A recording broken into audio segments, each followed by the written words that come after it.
እዙይ ሬድዮ ኤረና ድምፅ ራድዮ ኤረና እዩ። ኤርትራ ኣብ ትግራይ ዝርከብ ሰራዊታ ብዝቐልጠፈ ክትስሕብ ኣሜሪካ ፀዊዓ። ኤርትራን ስዑድ ዓረብን ዝምድነአን ንምምሕያሽ ዘኽእለን ተወሳኺ ዝርረብ ኣካይደን። ብምኽትል ኣዛዝ ሰራዊት ኣሜሪካ ኣብ ኣፍሪቃ ዝምራሕ ላዕለዋይ ልኡኽ ዋሽንግተን ናብ ካርቱም ምብጻሕ ኣካይዱ። ኣርስታት ዜና ክትከታተሉ ጸኒሕኩም ክቡራት ሰማዕትና ዝርዝራቱ ይቕጽል። ኤርትራ ኣብ ትግራይ ኣትዩ ዘሎ ሰራዊታ ብዝቐልጠፈ ክትስሕብ ክፍሊ ጉዳያት ወፃኢ ኣሜሪካ ፀዊዑ።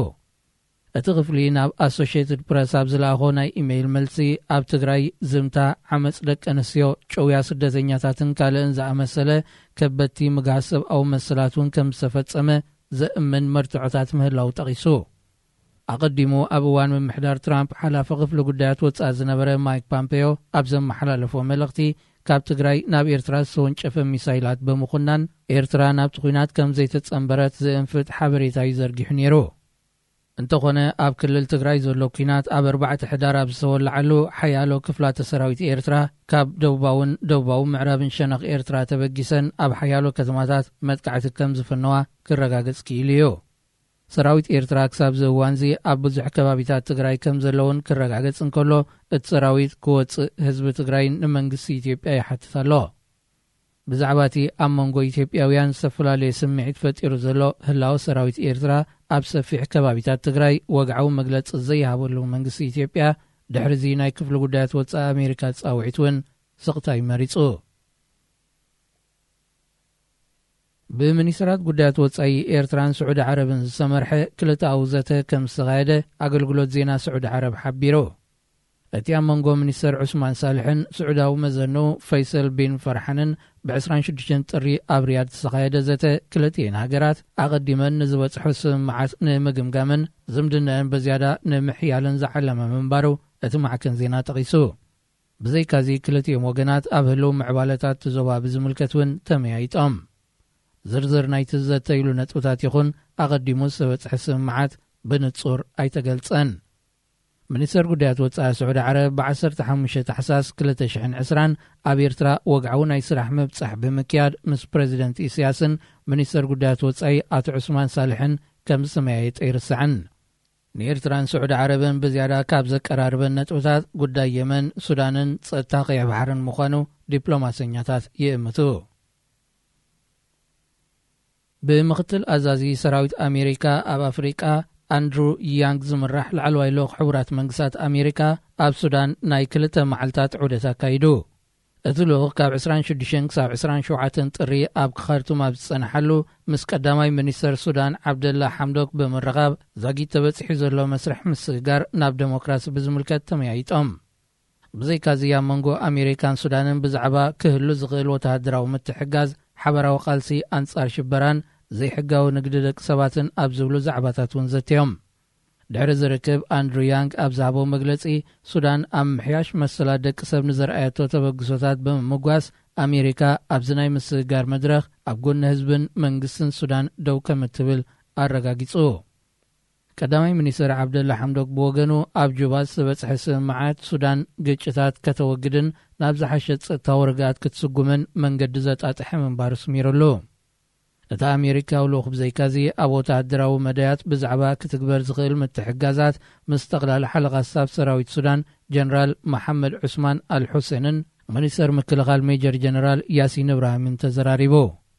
ላዕለዋይ ልኡኽ ኣሜሪካ ናብ ካርቱም ዘምርሐ ሓደ መዓልቲ ድሕርቲ ብሚኒስተር ስለያ ዝምራሕ ላዕለዋይ ልኡኽ እስራኤል ኣብታ ሃገር ዘካየዶም ምብጻሕ እዩ።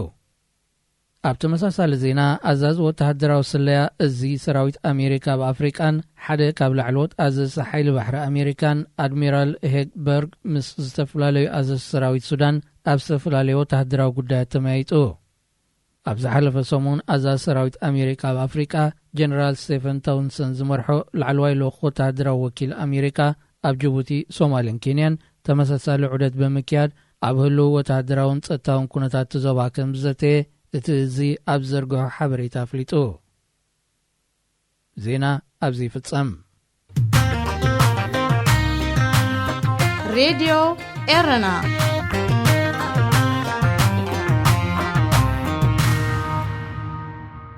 ስላስ ምስ ስድራኣ ኣበይን ከመይ ኮን ትህሉ? ብይርጋዓለም ፍስሓ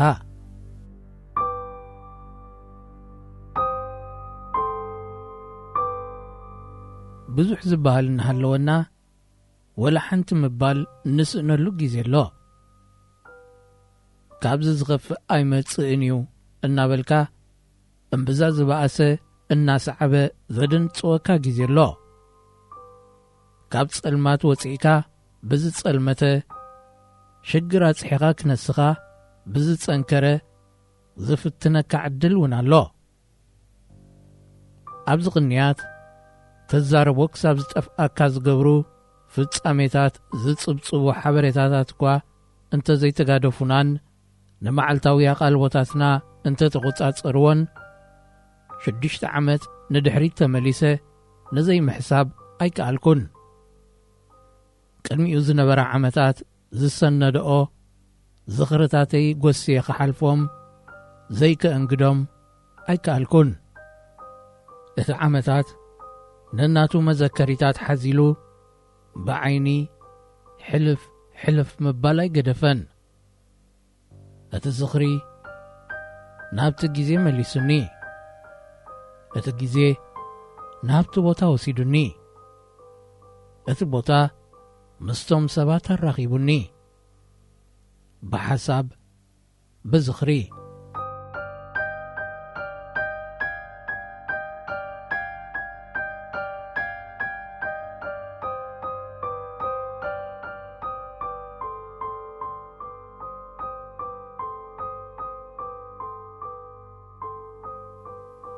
ገሊኦም ቅድመይ ሓያሎ ዓመታት ስለ ዝተኣስሩ ኣነ ቐዲመየ ምወፅእ ምንባረይ ክሳብ ዕድሎም ዝወሰድ ኩሎም ኮይኑ እናተሰማዐኒ፣ ገሊኦም ቅኒ ኢሎም ዝስዕቡን እናመሰለኒ፣ ገሊኦም ብሰንኪ ኸቢድ ጥዕናዊ ጸገማት ሞራሎም ክውዳእ እናተሳእለኒ፣ እዝን ካልእ ንዕኡ ዝመስል ሓሳባትን እናሰኣልኩን ናይ ትምኒተይ ገሊጸ ክሰናበቶም እኳ ዕድል እንተዘይረኸብኩ ካብ ዝፍለዮም እነሆ 6 ዓመት ኮይኑሎ።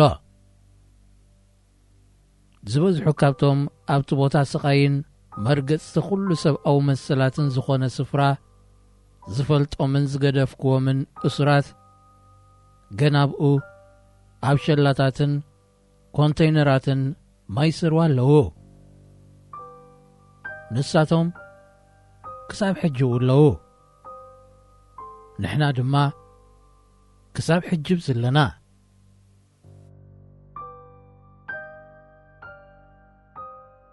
ኣብ መንጎ ዝኽረይ እታ ብምኽንያት ምምልላስ ናብ ሕክምና ብዙሕ ጊዜ ናይ ምርካባ ዕድል ዝነበረኒ እስርቲ ወይዘሮ ስላስ ነጋሽ ቅጅል ኢላትኒ። ካብ 1907 ክሳብ 2017 ኣብ ዝነበረ 10 ዓመታት ብዝኾነ ይኹን ምኽንያት ተኣሲሩ ወይ ሓለዋ ኮይኑ ቤት ማእሰርቲ ማይ ስርዋ ረጊጹ ዝፈልጥ ሰብ ብዛዕባኣ ዝብሎ ይስእንን እዩ።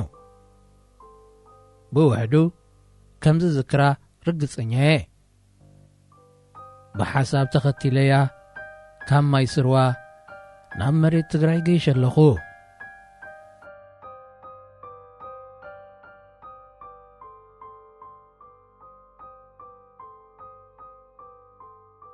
ወይዘሮ ስላስ ነጋሽ ዝጠቡ ህፃን ዝርከቦም 4 ቆልዑ ገዲፋ ምስ ሓዋ ኪዳነን በዓል ቤታ ተኪአን ዝተኣስረት ኣደያ።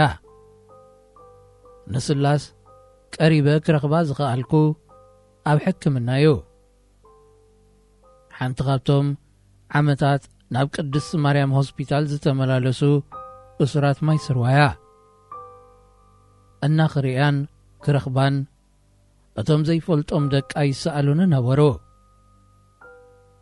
ንዕኦም ጠቒሰ ከየዘክራ ክጥንቀቕ ክብል ከዓ ብዛዕባኦም ካብ ምሕሳብ ብኺሩ ይፈልጥን።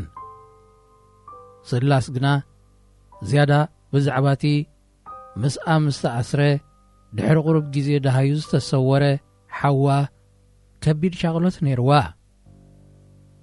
ምስላስ ደጊምና ሓያሎ ጊዜ ተራኺብና ኢና እንተኾነ መስኣ ምዕላል ቀሊል ኣይኮነን ኩሎም ኣርእስታት ቁስል እዮም ውሽጣን ደጊኣን እውን ቁስል እዩ ብኻልእ ሸነኽ ናብ እዝኒ እሱራት ክበጽሕ ምኽልካሉ ዘይተኻእለ ንዋንኡ ግን ጓና ዝኾነ ሓበሬታ ብዛዕባ ስላስን ስድራ ቤታን ይስማዕ ነበረ እቲ ኣብ ቁሸት ከባቢ ስመራ ዝነበረ ምስ ሓዋን ሓዳራን ትነብረሉ ዝነበረት ዋንነት ሓዋ ዝኾነ ገዛ ስድራ ኣባላት ቤት ማእሰርቲ ማይ ስርዋን ዓዲ ኣበይቶን ክነብሩሉ ተዓዲሎም እቲ ንብረት ድማ ተጓሕጒሑ ኣብ ቀሓውታን ኣብ ዝርከብ ናይ ተኣሃዱ ማዓስከር ተወሲዱ ሓደ ጊዜ ሃይለ ኣብ ማይ ስርዋ ተሓዚ ገንዘብ ዝነበረ ወረቐትን ፒሮን ሒዙ ናብ ሸላብ ብምምጻእ ንስላስ ኣዋረቕኪ ክንደይ ግራም እዩ ኢሉ ከም ዝሓተታ ዝክር ምናልባት ክማቐልዎ ከለዉ ዶ ተኸሓሒዶም እሞ ከጣልለሎም ልኢኾም ኣይኾኑ እቶም ኣብ ገዛ እሱራት ሓዳሮም ክወፁ ንብረት ዓመፅ ዝተዓደሎም ውልቀ ሰባት ሃይለ ሓደ ኸብኦም እዩ ኣብዚ ቤት ማእሰርቲ መዓልታዊ ንስላስን በዓል ቤታን ክርእዩን ከለዉ እንታይ ይስምዖም እንታይ ይሓስቡ ኾኑ ዝብል ሕቶታት ክሳብ ጊዜ በሊዑ ዝሃሰለይ ወትሩ ይመላለሰኒ ነይሩ ብንብዓት ናይቶም ወለዶም ብህይወት እንከለዉ ዝዘኽቶም ህፃናት ዝጠልቀየ ገዛ ከመይ ልዩ ንደቅቶም ንብረት ዓመፅቲ ዝተቐበሉ ከምእምኦም ዝኽእል ግንቦት 2017 ስላስን በዓል ቤታን ድሕሪ 10 ዓመታት ማሕየርቲ ወፂኦም ሰሚዐ ኣብ ዕዳጋ ዓርቢ ኣስመራ ጋሻ እንተመጺኡ ግድን ገለ ኣባላት ስድራ ናብ ግዳም ክወፁ ኣብ እተገድድ ጸባብን ጥንታዊትን ክፍሊ ምስ መሓዙተይ በፂሕናዮም ነርና ተልዕሊ 80 ዓመት ዝግመታ በዓልቲ ገዛ ነቶም ህፃናት ንዓመታት ዝናበያን ሓብትኖ ስላስ ኣብ ዓራት ኮይነን እዚ ንምርኣይ ዕድመ ንዝሃበን ፈጣሪ ከመስግና ረኺብናየን ሽዑ ብዛዕባ ምትእኽኻብታ ስድራ እምበር ብዛዕባ መውራስ ቤትን ምዝራፍ ንብረትን ምዝራብ ጊዜ ይነበረን ክሳብ ሕጂ ዝተላዕለውን ኣይመስለንን መን ከልዕሎ ዋና ብቐንዱ ኣበይ ከም ዝኣተወ ይተፈልጠን መን ከይ ዝሕተት ዘበነ ገበል እንዶ ግድዩ ሰብን ኣራዊትን በናይ ቋንቋ ክረዳድኡ ስለዚ ድማ ከምዚኦም ዝኣመሰሉ ጉዳያት ዓመፅን ግህሰትን ዘበነ ኣራዊት ኣብቂዑ ዘበነ ሰብን ሰብኣውነትን ክሳብ ንበጽሕ ጊዜኦም ኣይከኣክልን እዩ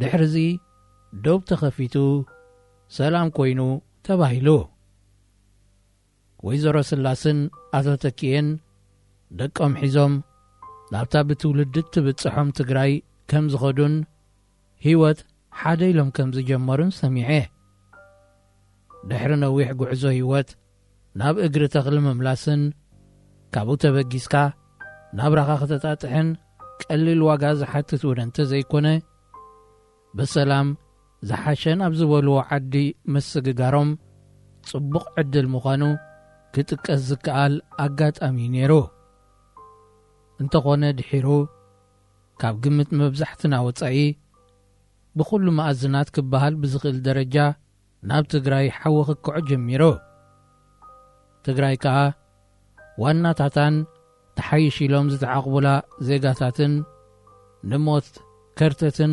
ዝቃልዑላ ዓዲ ኾይና እቲ ብዓመፅን ርግፀት መሰል ሰባትን ውሪ ዝኾነ ናይ ዓድና ስርዓት እውን ቀይዲ በተኽነቱ ዘርእየሉ ኣረሜንነቱ ዘተግብረሉ ሓድሽ ቦታን ሓድሽ ህዝብን ረኺቡ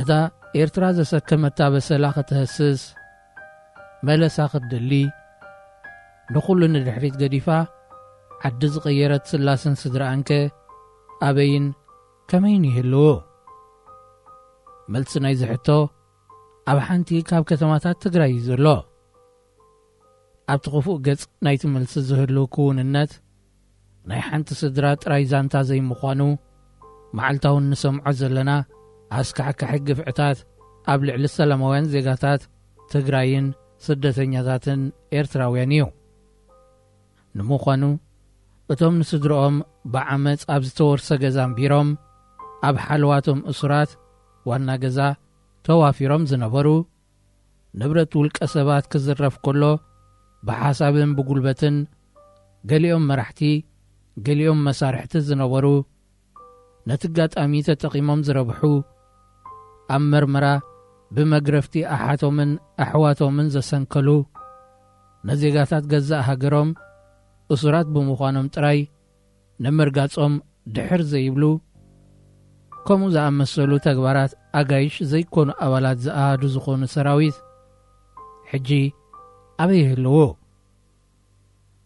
ምናልባት ምስቲ ዘራይ ንዓመፅቲ የኣይ ክኸውን ኣብ ዘይምልከቶ ኩናት ትግራይ ይሳተፍ ምህላው ዝዝረበሉ ዘሎ ሰራዊት ኤርትራ እንተሃልዮም ከ እንታይ ገብሩ ህልዎ ኣብ መንጎዚ ኣሕዋትን ጎረባብትን ዝኾነ ህዝብታት ትግራይን ኤርትራን ኮነ ኢልካ ዝእጐድ ዘሎ ጽልእን ቂምን ኢዶም ኣይሕውሱን እዮም ምባልከ ይከኣል ዶ